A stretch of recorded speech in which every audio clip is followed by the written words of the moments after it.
U Studentskom kulturnom centru 5. decembra, zahvaljujući saradnji sa Francuskim institutom, u Kontakt galeriji SKC-a održan je književni susret sa piscem iz Francuske, Ninom Jeržekov. Nina je dobitnica nagrade Flor 2016. godine za svoj roman Dvojno državljanstvo, koji je za srpsko tržište objavila izdavačka kuća Arhipelag. The book shows a story about a girl who is amnesic, so she lost all her memory. She wake up in an airport in Paris, and so she starts to try to understand herself. So she looks what she has in her bag. She sees she has two passports, two mobile phone, everything in two pieces.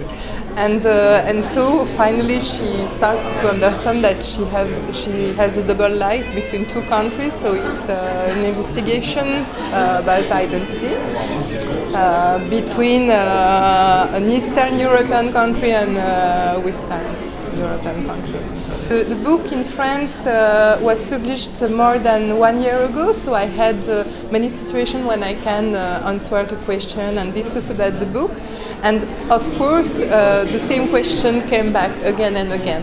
So maybe in a different country, it can be a different question, and so it can be also interesting for me to have a new light about the book.